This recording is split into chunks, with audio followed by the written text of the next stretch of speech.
नमस्कार, मैं Nishant Kumar. Very good evening to all of you. कैसे हैं आप लोग? आज हम लोग एक्सरसाइज 5.2 का क्वेश्चन नंबर 12, 13, 14 और 15 करने वाले हैं। इसके पिछले वाले वीडियो में क्वेश्चन नंबर 11 तक कंप्लीट हो गया था। क्या आप लोगों ने किया? यदि कर लिए हैं तो आपको कमेंट बॉक्स में बताना है कि यस सर, वो क्वेश्चन कंप्लीट हो गया है। तो हम अभी क्वेश्चन नंबर 12, 13, 14 और 15 के बारे में बात करेंगे फिलहाल। दैट मीन्स आपका यहाँ पर class 10th subject math exercise 5.2 question number 12, 13, 14 और 15 के बारे में बात करने वाले हैं। कुछ बच्चे का इंडिविजुअली प्रॉब्लम आ रहा था कि सर वीडियो पे कैसे पहुंचे, तो उनके लिए हम बता दें कि सबसे पहले आपको यूट्यूब खोलना है। सबसे पहले first of all you have to open the YouTube खोलने के बाद आपको सर्च इंजन में जाकर के सर्च करना होगा निशांत कुमार स्टडी सेंटर। जैसे ही आप खोलेंगे मेरा सबसे फर्स्ट नंबर में मेरा चैनल ओपन होगा। आप उस पर क्लिक करेंगे, वहां पर आप क्लिक करेंगे, फिर मेरा चैनल ओपन हो जाएगा। उसके बाद ऊपर में हेडिंग्स में रहता है प्लेलिस्ट, तो आप 2 नंबर में जाएंगे प्लेलिस्ट और प्लेलिस्ट में हर वीडियो जो है वो नंबर वाइज रखा हुआ है। तो आप वहां से आपको जो वीडियो देखना है वो वीडियो आप वहां से देख सकते हैं। तो इस प्रकार से आप जा सकते हैं। मैंने उनको बोला था कि मैं अपने वीडियो में इस चीज को बता दूंगा, तो मैंने बता दिया। आप यहाँ से इस चीज को देख करके हमारे वीडियो तक पहुंच सकते हैं। चलिए, अभी फिलहाल हम ज्यादा बात करने वाले नहीं हैं। फिलहाल हम क्वेश्चन नंबर 12, 13, 14, 15 और 16 के बारे में बात करने वाले हैं। 15 तक ही है, दैट मीन्स 15 तक ही बात करेंगे। तो क्या आप लोग यदि इसके पिछले वाले वीडियो कंप्लीट कर लिए हैं तो लिखेंगे यस सर, कंप्लीट हो चुका है इसके पिछले वाला वीडियो। और यदि समझ चुके हैं तो उसके लिए भी कमेंट डालेंगे यस सर, समझ भी चुके हैं। फिलहाल चलेंगे हम लोग क्वेश्चन नंबर 12 के पर। आइए देखिए क्वेश्चन नंबर 12 क्या है।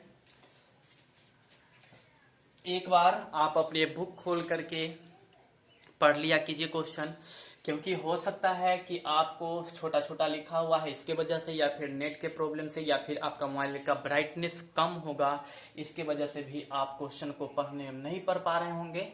तो हम आपको कहेंगे कि आप अपने पास बुक रखिए, एक्सरसाइज 5.2 खोल करके क्वेश्चन नंबर 12 को एक बार पढ़िए।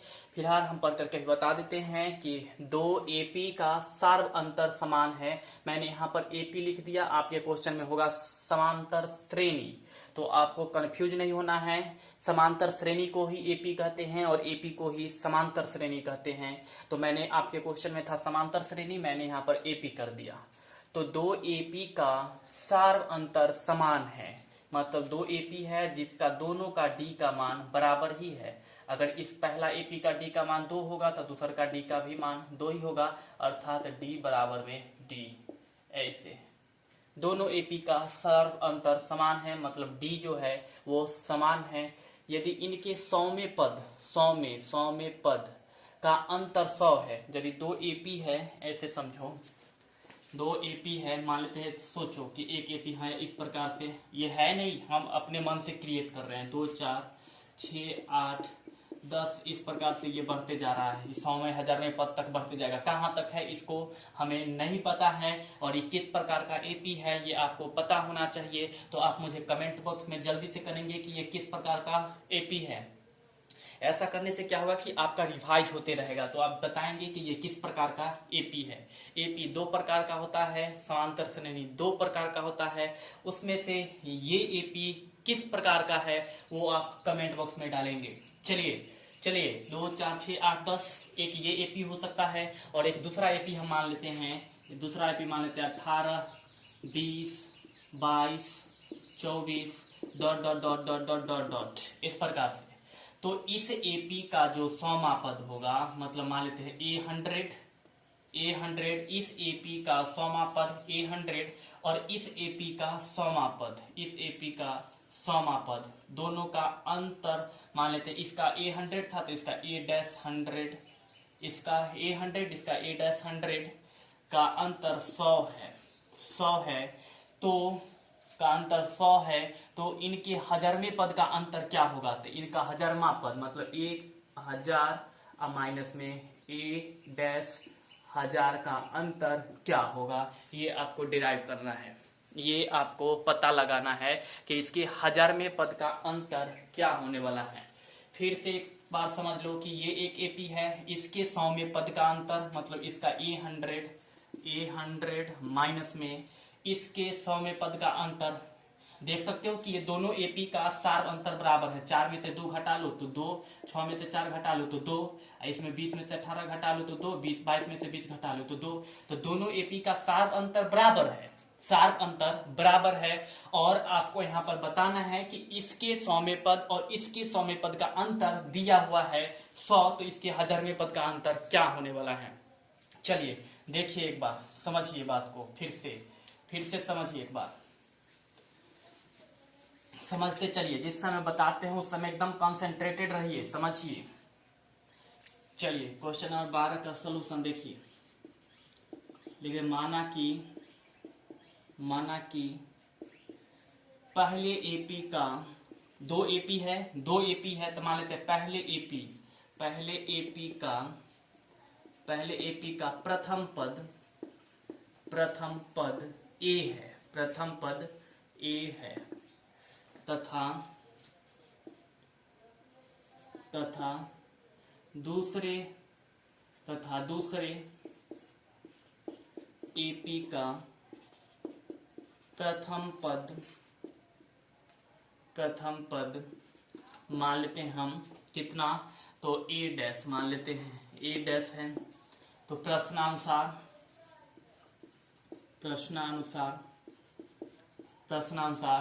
समझो, पहले एपी का प्रथम पद ए है, दूसरे एपी का प्रथम पद ए डैश है, तो हम यहाँ पर लिखेंगे इसके 100वें पद का अंतर, तो मान लेते हैं कि A100, या समझो एक एपी है जिसका प्रथम पद ए है और एक दूसरा एपी है जिसका प्रथम पद ए है।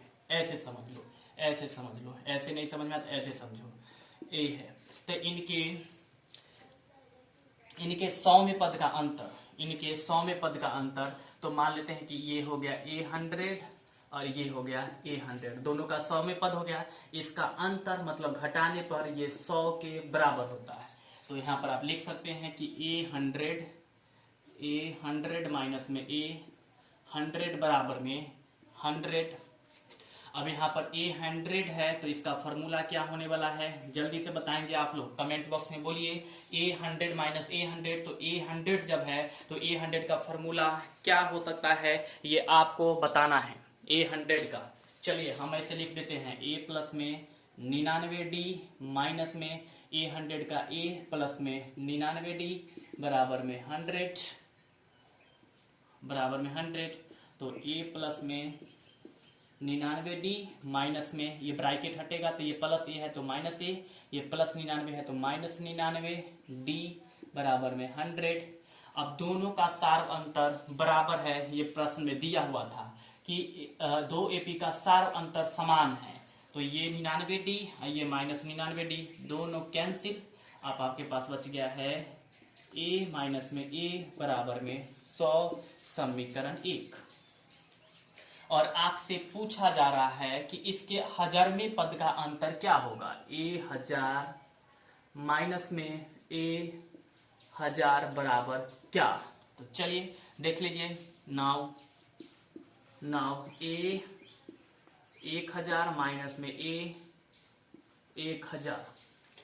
A1000 माइनस में A1000, तो यहाँ पर हो जाएगा A1000 का फॉर्मूला हो जाएगा फिर से A प्लस में 999D माइनस में A प्लस में 999D, तो यहाँ पर हो जाएगा आपका A प्लस में 999D, ये प्लस है तो यहाँ पर माइनस A माइनस 999D। अब ये दोनों फिर कैंसिल हो जाएगा, 999 कैंसिल, तो आपके पास बच रहा है A माइनस में A, और A माइनस में A का वैल्यू आपका कितना है देख लीजिए, A माइनस A यहाँ पर आया है और A माइनस A का वैल्यू आपके पास 100 है, इसलिए यहाँ पर 100 कहां से, तो समीकरण 1 से, समीकरण 1 से। और इस प्रकार से आपका क्वेश्चन नंबर 12 कंप्लीट हुआ। हम आपको कहेंगे कि यदि आपको समझ में नहीं आता है तो सीधे सीधे वीडियो को पीछे कीजिए और समझिए। इस एपी का मतलब इस क्वेश्चन का कहना था कि 2 एपी है, 2 एपी है, ध्यान से समझो, 2 एपी है, उस दोनों एपी का सार अंतर बराबर है, डी बराबर है।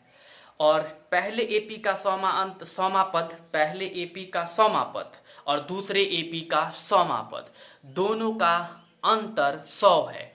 पहले एपी का A100 और दूसरे एपी का A100, दोनों के घटाने पर वो 100 के बराबर था। A100 माइनस में A100 बराबर में 100, तो A100 का फॉर्मूला A प्लस में 99D, इसका भी A प्लस में 99D, ब्रैकेट हटा दिए तो ये माइनस 99 से 99 कैंसिल, तो A माइनस 1 बराबर में 100। और आपसे पूछा जा रहा था कि 1000 माइनस 1000 A, हजारवें पद का अंतर क्या होगा, तो हजारवें पद का अंतर निकाल दीजिए। 1000 माइनस में A 1000, तो A प्लस में 999D, ये हो गया minus A plus 999D, bracket हटाए तो ये माइनस, ये 999 कैंसिल, तो आपके पास हो जाएगा A माइनस में A, और A माइनस A का वैल्यू आपके पास था 100, इसलिए यहाँ पर ये हो गया 100।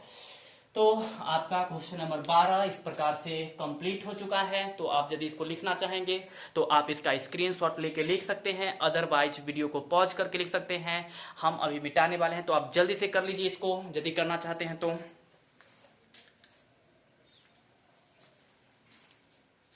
नीचे में लिख देंगे अर्थात इसके हजारवें पद का अंतर 100 होगा, अर्थात इसके हजारवें पद का अंतर कितना होने वाला है, 100 है। और कंप्लीट। चलिए हम मिटा रहे हैं, ज्यादा टाइम हम नहीं दे पाएंगे। आप यदि इसको और भी अच्छे तरीके से समझना चाहते हैं तो बस आपके पास एक ही ऑप्शन है कि वीडियो को पीछे करके देखा कीजिए, जिस समय बताते हैं उस समय कंसंट्रेट हुआ कीजिए। अब चलिए अगले क्वेश्चन पे। क्वेश्चन एक बार पढ़ लिया कीजिए, 13 का सॉल्यूशन। कहता है 3 अंकों वाली कितनी संख्या, मतलब 3 अंक का, 2 अंक नहीं होना चाहिए, 4 अंक नहीं होना चाहिए, तो 3 अंक वाली कितनी संख्या 7 से विभाज्य है। 3 अंक वाली मतलब अगर देख लो 99 2 अंक की संख्या है, तो 3 अंक की संख्या क्या होगा वो हम अभी नहीं बताने वाले हैं। तो 3 अंक की संख्या टोटल 7 से विभाजित होने वाली 3 अंक की टोटल कितनी संख्या है। यहाँ पर टोटल संख्या पूछा जा रहा है, यानी कि आपको n फाइंड करना है कि 3 अंक वाला how many numbers are divisible by 3 digit numbers are divisible by 7, मतलब 3 अंकों वाली कितनी संख्या 7 से विभाज्य है। फिर से एक बार समझो, 3 अंक वाली कितनी संख्या 7 से विभाज्य है, 7 से विभाज्य है। तो हम आपसे एक चीज पूछने वाले हैं कि वह सबसे छोटी संख्या बताइए, जो वह 3 अंक को सबसे छोटी संख्या जो 7 से पूरा विभाज्य है, वो आप कमेंट बॉक्स में डालिए। जल्दी से डालिए, जल्दी से वीडियो को पॉज करके तुरंत डालेंगे। 3 अंक का वह सबसे छोटा संख्या, 3 अंक का सबसे छोटा संख्या जो 7 से पूरा विभाजित हो, और 3 अंक का सबसे बड़ा संख्या, 3 अंक का सबसे बड़ा संख्या, पहला नंबर डालना है कमेंट बॉक्स में कि 3 अंक का सबसे छोटी संख्या, 3 अंक का सबसे छोटी संख्या जिसको 7 पूरा विभाजित करता हो, और 3 अंक का सबसे बड़ी संख्या जिसको भी 7 पूरा विभाजित करता हो, या 7 से विभाजित होने वाली 3 अंकों की छोटी संख्या और 7 से विभाजित होने वाली 3 अंकों की बड़ी संख्या, दोनों ही आपको कमेंट बॉक्स में डालना है। अभी हम बता देते हैं। चलिए देखिए, यहाँ पर देख लीजिए 105, 100 आप भाग करके देख लीजिए। 3 अंक का सबसे छोटी संख्या 100 है, लेकिन 7 से ये विभाजित नहीं होगा। उसके बाद 101 है 3 अंक का, तो ये भी 7 से विभाजित नहीं है। 102 है, ये भी नहीं है। 103 भी नहीं है, 104 भी नहीं है, और 105 है। 105 यह संख्या है, सबसे छोटी संख्या 3 अंक का जो 7 से विभाजित है। तो पहला नंबर यहाँ पर लिखेंगे AP बराबर पहला टर्म आपका क्या आ गया, 105, दूसरा का क्या होगा, जो 7 से भाग लगने वाला होगा, तो 105 में 7 जोड़ दीजिए तो 112, 119 डॉट डॉट डॉट, और 3 अंक का सबसे बड़ी संख्या 3 अंक में ही होना चाहिए, 4 अंक में नहीं होना चाहिए, जो 7 से भाग लग जाए। तो यदि आप 1000 लिखते हैं तो 1000 4 अंक का संख्या है, तो 3 अंक का होना चाहिए, तो 999 ले लीजिए। 999 7 से भाग करके देख लीजिए, 7 इकाई 7, 2 9 7 चौक 28 माइनस कितना 1 0, फिर 9 7 दूनी 14 माइनस कर लिए 5, शेष 5 बच रहा है, इसका मतलब ये नहीं होने वाला है। 998 ले लीजिए और 7 से कर लीजिए, 7 इकाई 7 माइनस 2 9 7 चौक 28 1 8 7 दूनी 14, शेष 4 बच रहा है, ये भी नहीं हो रहा है, ये भी नहीं हो रहा है। 996 ले लीजिए, 996, चलिए एक 996 ले लीजिए, क्योंकि हमको 1000 से कम वाली संख्या लेना है, तब पता चलेगा कि बड़ी संख्या कौन है 3 अंक का, जो 7 से विभाज्य है। 1000 4 अंक का है तो 3 अंक वाला क्या होगा, 1000 से कम होगा। एक बार हम 996 लेके देख लेते हैं, तो देखिए 7 से, तो 7 इकाई 7 माइनस कर लिए तो 2 9 7 चौक 28 माइनस कर लिए तो 1 6, ये भी नहीं हो रहा, 7 दूनी 14, तो ये रिमाइंडर कर आ रहा है आपका कितना, तो 2। इसका मतलब कि एक बार आप 94 ले लीजिए, 994, 994, तो देख लीजिए 7 7 इकाई 7 माइनस 2 9, 2 9 हो गया, तो 7 चौक 28, तो माइनस कर लिए तो 1, और ये हो गया 4, तो 7 दूनी 14, यानी कि 0 0। तो 3 अंक का सबसे बड़ी संख्या जो 7 से पूरा पूरा विभाजित है वो है आपका 994, तो मिल गया 994। अब पूछा जा रहा है कि 3 अंक का सबसे छोटी तो 105 हो गया, जो 7 से पूरा पूरा विभाजित हो, और सबसे बड़ी 994 जो 7 से पूरा पूरा विभाजित हो रहा है। तो इनके 105 और 994 के बीच में, या 3 अंक का टोटल कितने, 3 अंक का टोटल कितने पद जो है वह 7 से पूरा पूरा विभाजित है। तो आप यहाँ पर देख लीजिए, बहुत ही सिंपल है, इस प्रकार का क्वेश्चन आप कर चुके हैं, तो हम थोड़ा सा हेल्प कर देते हैं, बाद बाकी आपको करना है। चलिए देख लीजिए, यहाँ पर है, यहाँ a बराबर कितना है 105, और d बराबर कितना हो जाएगा, तो 112 माइनस में 105 घटा लीजिए तो 7। अब a का मान 105 निकल गया, d का मान 7 निकल चुका। अब n बराबर है, nth टर्म बराबर दिया हुआ है 994, और nth टर्म का फॉर्मूला आपको याद है या नहीं, आप मुझे कमेंट बॉक्स में बताएंगे कि nth टर्म का फॉर्मूला याद है या नहीं। अभी हम बता देते हैं, nth टर्म बराबर फॉर्मूला होता है a प्लस में n minus 1 into D.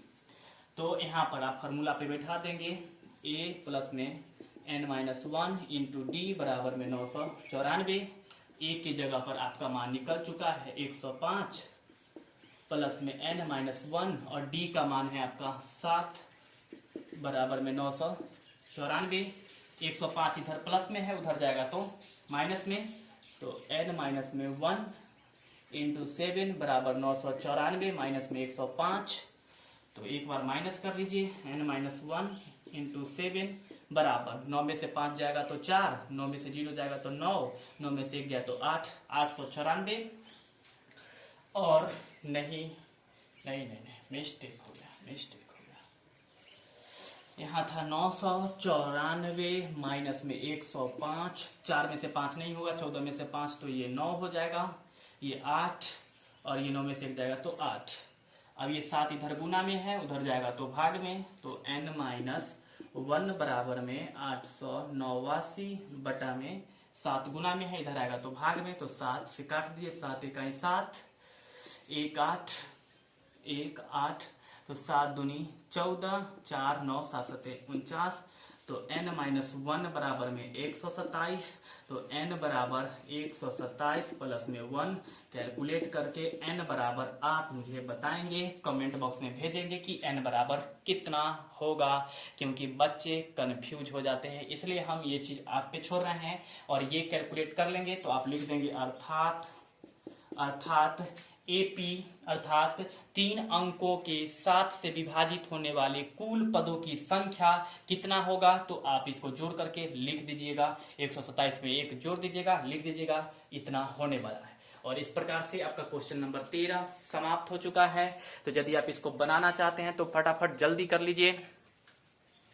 Note कर लीजिए। इसको लिखना चाहते हैं तो आप वीडियो को पॉज करके लिख लिया कीजिए, अदरवाइज इसका स्क्रीनशॉट ले लीजिए। और एक बात हम आपसे कहना चाहेंगे कि यदि आप और भी डीपली समझना चाहते हैं तो जिस समय आपको समझाया जाता है क्वेश्चन को, उस समय आप पूरा ध्यान दीजिए। और अभी के लिए इस क्वेश्चन के लिए कहेंगे, यदि समझ में आ रहा है तो आप वीडियो को पीछे करके नहीं देखिए, और यदि नहीं समझ में आ रहा है तो वीडियो को पीछे करके जरूर देखिए। इससे मेरा कोई फायदा नहीं होता है, नथिंग। आपको समझ में आएगा, आपको बेहतर समझ में आएगा, ठीक है। तो नहीं समझ में आता है तो पीछे से देख करके देख लिया कीजिए, या दोबारा वीडियो को प्ले करके देख लिया कीजिए। इसमें चलिए हम ज्यादा समय नहीं लेंगे, क्वेश्चन नंबर 14 को देखने वाले। आइए, ये सब जस्ट कैलकुलेशन है, इसको क्वेश्चन में मत लिया करो। ये सब कोई क्वेश्चन है नहीं, एक्चुअली कोई क्वेश्चन नहीं है ये सब। इस सब को क्वेश्चन नहीं कहा जा सकता है। ये सब बस खेलना है, खेल रहे हैं हम लोग अभी। और ये चैप्टर में वैसा ही क्वेश्चन सब है, इसलिए डरना मत, आराम से खेलते रहो। बहुत आसान चैप्टर है। चलिए क्वेश्चन नंबर 14, क्वेश्चन नंबर 14।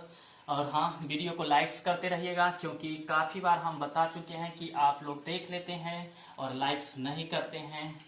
और शेयर करते रहिएगा। हाँ, एक चीज और अभी हम बोलने वाले हैं कि यदि आपको क्वेश्चन 12 समझ में आ गया तो लिखेंगे क्वेश्चन नंबर 12 समझ में आ गया सर। क्वेश्चन नंबर 13 समझ में आ गया तो इसके लिए भी लिखेंगे कि क्वेश्चन नंबर 13 समझ में आ चुका है। फिलहाल 14 नंबर क्वेश्चन को देखिए। 14 नंबर क्वेश्चन कहता है कि 10 और 250 के बीच में 4 के कितने गुणज है। गुणज का मतलब होता है गुना करते चलो। जैसे 4 का गुणज है तो मान लो 4 का गुणज क्या होने वाला है, तो 4, 8, 12, 16, 20, 24, 28, 32, 36, 40, 44, 48, 52, 56, 60, 64, 68, 72, 76, 80, 84, ये सब क्या है, इसका गुणज है। और इस प्रकार से यह बढ़ते हुए जाएगा। तो पूछ रहा है कि 10 और 250 के बीच में 4 के कितने गुणज है। तो देख लीजिए 14 नंबर का सॉल्यूशन लिखेंगे। 10 और 250 के बीच 4 के गुणज, 4 के गुणज बराबर में 10 और 250 के बीच का है तो 10 से कम वाला नहीं होगा। 10 यहाँ तक 8 है, 10 के बाद 12 है, यानी कि 12। तो पहला हो जाएगा 12, 12 के बाद कितना होगा 16, के बाद 20 और डॉट डॉट डॉट। और 250 के बीच का ही होना चाहिए, 250 से ज्यादा नहीं होना चाहिए। तो आप एक काम कीजिए, 250 में 4 से भाग कर लीजिए। 4 से तो 4 छक 24, 1 0, 4 दूनी 8, माइनस कर लीजिए तो 2। तो जितना शेष आता है उसको 250 में से घटा लीजिए तो 248, यानी कि लास्ट टर्म जो होगा 250 से पहले वाला संख्या 248 है, जो 4 से का गुणज है।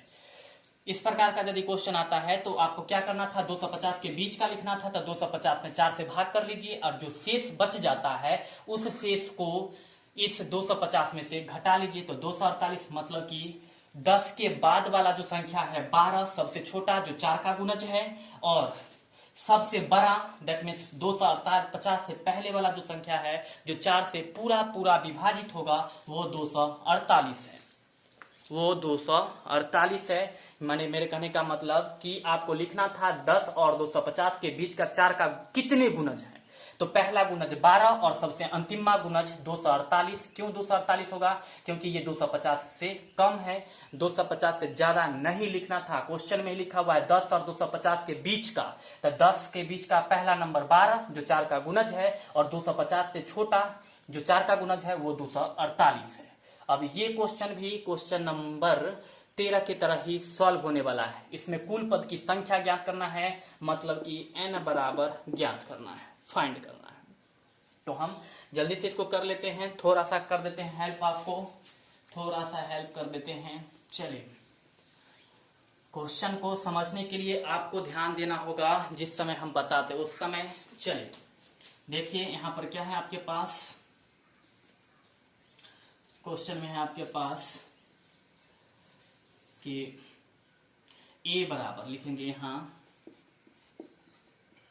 ए बराबर में है 12, डी बराबर में हो जाएगा कितना, तो 16 माइनस में 12, A2 minus A1, A2 minus में A1, A2 है आपका कितना 16 और माइनस में 12, घटा लिए तो 4।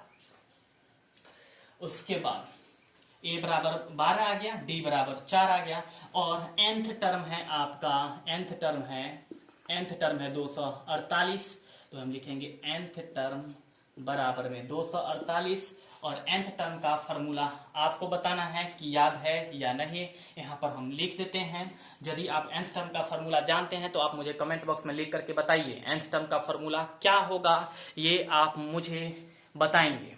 अभी हम यहाँ पर लिख देते हैं, जिन आदमी को नहीं पता है उनके लिए।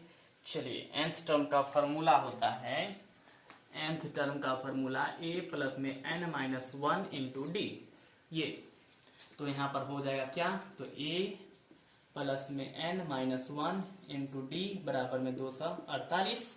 a का मान कितना है, a का मान तो देख लीजिए 12, आप प्लस में n माइनस 1, और d का मान देख लीजिए, d का मान है आपका 4, क्योंकि 16 में से 12 घटाएंगे तो 4, क्योंकि 4 4 का ही अंतर है। क्यों 4 4 का अंतर है, क्योंकि ये 4 का गुणज है, 4 का ही मल्टीपल्स है। गुणज को इंग्लिश में मल्टीपल्स कहा जाता है। तो 4 बराबर में 248 आ रहा है या नहीं, वीडियो में आ रहा है। चलिए इसके बाद देख लीजिए, ये 12 इधर प्लस में है, इधर आएगा तो माइनस में, तो n माइनस 1 गुने में 4 बराबर 248 बटा में 4, 4 6 24, 4 दूनी 8, तो n माइनस 1, एक सेकेंड, n माइनस 1 गुने 4 बराबर 248, और ये 12 इधर प्लस में है, इधर आएगा तो माइनस में 12, तो n माइनस 1 गुने में 4 बराबर घटा लीजिए तो 236।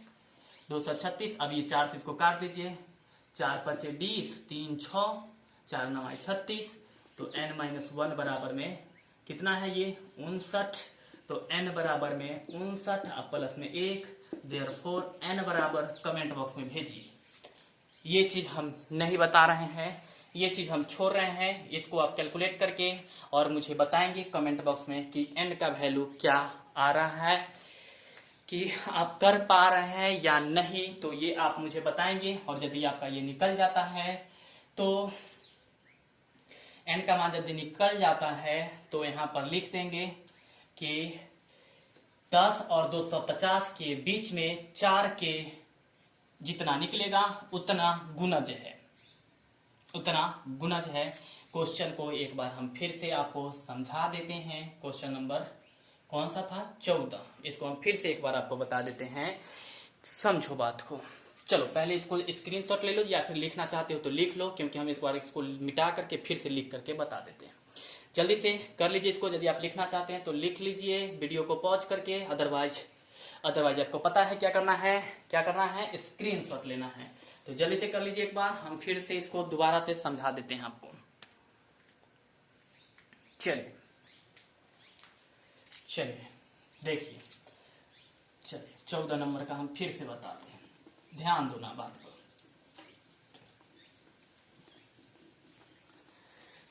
10 और 250 के बीच का 4 का गुणज लिखना है, 10 के और 250 के बीच का। तो पहले लिखो गुणज, तो हम पहले लिख देते हैं AP बराबर क्या, 10 के बाद 4 का 10 तो 4 का गुणज नहीं है, तो 10 के बाद 4 का गुणज पहला कौन है 12, दूसरा कौन होगा तो 16, तीसरा कौन होगा तो 20 और 24, और इस प्रकार से बढ़ते चलेगा। और 250 के बीच में ही लिखना है, मतलब 250 से पहले ही लिखना है जो 4 का गुणज होना चाहिए, 250 के बाद वाला आपको नहीं लिखना है। तो आपको कैसे पता चलेगा कि 250 से पहले कौन सी संख्या है जो 4 का गुणज है? इसके लिए आपको क्या करना है, बहुत इजी है। 250 में 4 से भाग कर लीजिए, तो 4 छक 24, घटा लीजिए तो 1 0, यहाँ पर 0 आ रहा है, फिर 4 दूनी 8, माइनस कर लीजिए तो 2। अब देख लीजिए जो शेष बच गया उसको आप 250 में से घटा लीजिए, तो आपके पास आ जाएगा 248, यानी कि 250 से कम 248 वह संख्या है जो 4 का गुणज है, यानी कि आपका यहाँ पर हो गया 248। अब आपके पास क्या यहाँ पर मिल रहा है, a बराबर 12 और d बराबर a2 माइनस में a1, तो a2 कितना है 16 माइनस में 12 बराबर में 4, और nth टर्म, इसको nth टर्म कहा जाएगा, nth टर्म है 248, तो यहाँ पर लिख देंगे nth टर्म बराबर में 248, और nth टर्म का फॉर्मूला आप लोग को आना चाहिए। हम यहाँ पर लिख देते हैं a प्लस में n माइनस 1 इंटू डी बराबर में 248।